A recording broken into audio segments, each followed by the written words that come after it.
I'm starting to feel again like I can get on stage again, and it feels kind of fun, like I didn't want to get on stage for a year, honestly, bro. I just was just cooked. And we did a lot, man, during that 5 or 5. I don't know. You guys did it for so long. You guys, Fighter and the Kids, you guys did it for so long. But I just got into that wheel where it was like 3 episodes a week and going out of town and doing the shows on the weekend. It was like I felt like a remote control car, but some fucktard had the remote and we didn't even know where he was, I felt like, Jesus, who's got the damn remote, dude? I felt like some brother was on PCP and he had fucking happened upon the remote, like my goose was fucking grilled, baby. So right now I feel like, okay, what do I want to do? Like it took me a long time to feel like, okay, this audience is going to stick around. Like I felt like, man, like I think in my whole life, everything I always felt like when I was a kid, like I didn't know if things were going to stick around. Like I didn't know if the next second was guaranteed or if the next, if when my mom came home, if she was going to feel okay or if she was going to be happy. There was never any guarantees, So I think it took me a while to feel like, okay, if you go sell a show in a year, put your name on a bill in a year, people are still going to come. And so that's where I'm just kind of getting to. I feel like personally, like having some confidence that I don't have to fight every single second for somebody to be there. That, okay, you've done enough work where people are going to come. You can start to be a little bit more like come from a place of like planning instead of a place of like desperation or reactiveness. I feel like now I can kind of take action. So yeah, I want to maybe do some touring later in the year, and then the next year, I got a cartoon I'm thinking about trying to work on. I think about putting together a book or something. But man, I didn't realize how happy till just this moment, how happy I am to be here with you today, bro. Thank you, dog. Theo, let's go back to 2006. I'm playing Beaumont. You're doing some casino in New Orleans. I heard of your name. You had done something for MTV or whatever. When did this hit you in the face that your little fucking dream that we both had, this little thing we started living it? What year did it start going into motion for you? I guess that it started going into motion, I would say.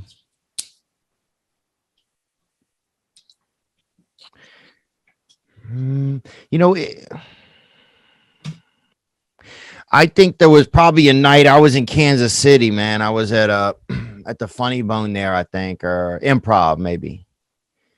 And I wasn't really selling any tickets or anything, but I remember the building was burned. I was in a hotel. Somebody set it on fire, right? It's always a good sign. Yeah. Well, it depends on what like religion you are, but yeah, some religions maybe. But so I'm there and the firemen are coming up, bro. And I just, look, I just got into my room from the shows. It's cold outside. I got a fucking big sandwich, bro. I'm sitting there on the bed. If I die, I die. You know what I'm saying? I'm not fucking leaving the hotel room, And there's literally police officers beating, or, whatever it is, fire police or whatever, people with the axe, I think it was a black guy, honestly, bro. He sounded black. I'm not saying that, but, and look, I would rather a black fireman. I believe a black guy could beat fire. I don't know what your paper, rock, scissors chart is, but I believe if you go brother fire, bro, I'll fucking put a brother over fire. Bro, man. Brothers don't like fires. You know what I'm saying? It's in their DNA. They don't like they get chased for years with fire. They just don't like it. A black fireman shows up, that fire is going down. That's what I'm saying. Lightning is done. You know what I'm saying? Yeah. Brothers don't like fire. Them brothers and Frankenstein, they never like fire. People chased them motherfuckers for years with fire. Yeah, dude. So I knew when we'll be canceled by Wednesday. You know what I'm saying? What are we gonna do? Cancel me, son. They can't take nothing away from me, bro. They can't do already. What are you gonna do? That's it, baby. I hope they can. We'll start a new show called fucking Welcome to Cancel, baby. Welcome to Cancelville. Greetings from Cancelville. That's it. Fuck you, motherfuckers. kick that mayonnaise, Lee, you know? Yeah, fuck it. We'll show up with a fucking picture of Weinstein hanging on a rope behind us and shit. Fuck it. Somebody gave me a car deodorizer with Weinstein hanging. I don't know if I should put it in my car. I feel weird. I'm a Catholic. I can't have people hanging around bad espíritus. Yeah, that's a risky hanging around me. That's a risky move, man. But I remember they're beating on the door, bro. They think that I don't know why. You know, Kansas City. It's still a smaller kind of city, and so I don't know if they think the fire's in my room or whatever. But they're beat. Everybody else is evacuated from the hotel. You look out the window, you can see the flames downstairs. You know, on the first floor, and I'm on like the 12th floor. They got me out at one of those landmark hotels. You know, you're outside of the city, and they're beating on the door, and I'm not going anywhere. And that's kind of when I realized, you know what? Like, I'm not going anywhere. You know, I did my shows. I got a sandwich. I'm sitting here.